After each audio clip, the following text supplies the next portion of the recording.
होता क्या है ना कि अगर तुम्हारी वाणी यानी तुम्हारे शब्द अगर मधुर हैं तो तुम तीखा से तीखा चीज मिर्चा भी बेच सकता है आराम से।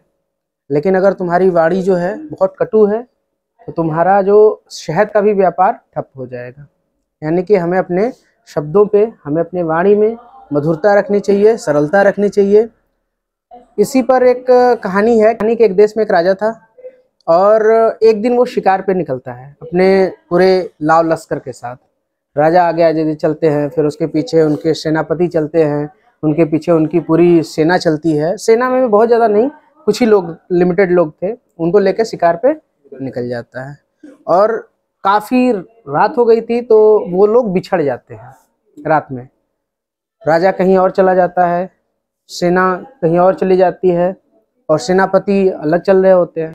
सुबह जब वो जा रहे थे तो एक वृद्ध जो कि उनको दिखाई नहीं दे रहा था, यानी अंधे थे, वो एक कुटिया बना के कोने पे बैठे थे और ऐसी जगह पे बैठे थे जहाँ से चारों दिशा में रास्ते जा रहे होते हैं।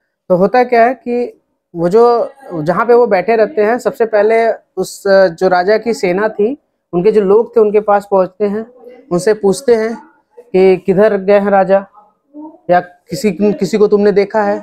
तो बोलता है कि अभी तक हमने किसी को देखा कैसे देखेंगे, हम अंधे हैं तो कैसे देखेंगे। तो वो बताते हैं कि हमने किसी को देखा नहीं है। तो जो उनके सेना के लोग थे वो उससे पूछते हैं, अंधे व्यक्ति से पूछते हैं, वृद्ध थे, उनसे पूछते हैं कि हम लोगों को अगर सही मार्ग पे जाना है तो इन चार में से किस मार्ग पे हम जाएं, कौन सा मार्ग हमारे लिए उचित होगा। तो वो वृद्ध कहते हैं कि देखो चारों मार्ग है, ऐसा करो कि उत्तर की दिशा में, तुम लोगों के हिसाब से जो उत्तर की तरफ दिशा जा रही है उस मार्ग पे चले जाओ, वो तुम लोगों के लिए सही पड़ेगा। वो लोग निकल जाते हैं। फिर कुछ देर बाद उसी रास्ते से आते हुए सेनापति भी उस वृद्ध इंसान को देखते हैं, तो उससे पूछते हैं कि हमारे जो राजा और हमारे सेनापति हमसे बिछड़ गए हैं, हम किधर जाएं कि हमारे लिए सही मार्ग होगा। तो बोलते हैं कि तुम उत्तर की तरफ चले जाओ। वो उत्तर की तरफ गए हैं लोग, हमने उनसे बताया है, तो वो चले जाते हैं। फिर उसके बाद राजा भी पीछे पीछे आते हैं, उनसे पूछते हैं, तो राजा भी उसको भी यही बताता है कि आप उत्तर की तरफ जाएं, आपको आपके लोग मिल जाएंगे, क्योंकि आपके सेना के सेनापति इसके पहले जस्ट पूछ के गए हैं, उसके पहले आपके जो लोग हैं उन्होंने भी हमसे पूछा था कि इधर किधर जाना है, तो हमने बता दिया। अब वो लोग जाते हैं और अगले शाम होते होते लोग एक दूसरे से मिल जाते हैं।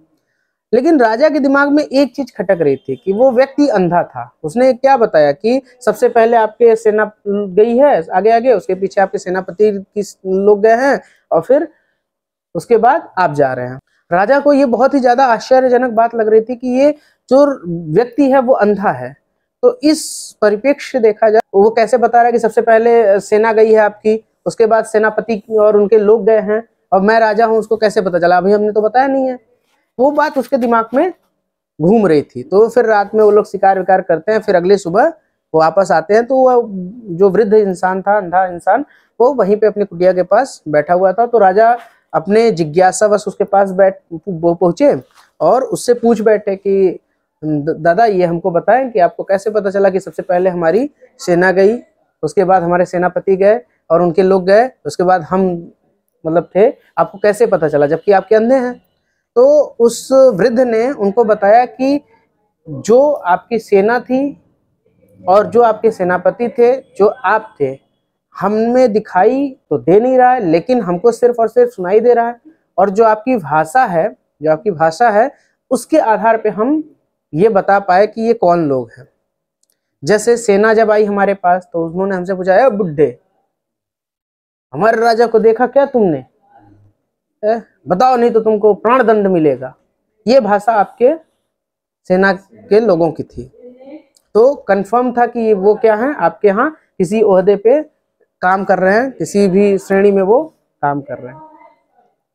फिर आपके पीछे आपके सेनापति आए, तो उनकी पद जो और लोगों से थोड़ा ऊपर था।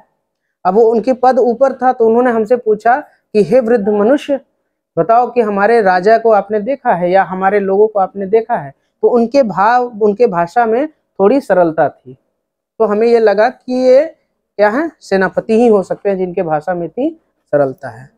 जब आप आए आखिरी में तो आपने हाथ जोड़ के विनम्रता से पूछा था, हे भले मानुष, हे वृद्ध इंसान, आपने हमारे लोगों को देखा है क्या? आप तीनों के जो भाषाओं में सबसे सरलता और सबसे मधुर जो वाणी थी वो आपकी थी। इससे ये पता चलता है कि आप हमारे राज्य के सर्वोच्च पद पे विराजमान हमारे राजन हैं। इस कहानी का जो सार था वो इतना ही था कि जो मनुष्य की पहचान होती है वो उसके वस्त्रों से नहीं होती है, उसके ओहदे से नहीं होती है, उसके खान पान से नहीं होती है, और होती है तो सिर्फ उसके भाषा से होती है कि वो किस प्रकार का भाषा का इस्तेमाल कर रहा है। तुमने देखा होगा कि एक IAS अधिकारी कभी ऊंची आवाज में नहीं बात करता है, वो सुनता है, बहुत अच्छे से सुनता है, और जब भी बात करेगा बहुत ही प्यार से बोलेगा कि आप ये ऐसे कर दो, आप ऐसे कर दो, वो ज्यादा बोलेगा भी नहीं। समझ में है कि नहीं? तो ये बताता है कि आपके अंदर शिक्षा क्या है, आपके अंदर कितना ज्ञान है, आपके अंदर कितना लोगों के प्रति व्यवहार आपका कैसा है, ये आपकी भाषा तय करती है। ये बात समझ में है कि नहीं? इसीलिए कहा जाता है कि हमेशा अपनी भाषा को मधुर बना के रखा जाता है। बहुत प्यार से बात करो लोगों से, बहुत सम्मान के साथ बात करो, ये तुमको बहुत आगे तक लेके जाएगा।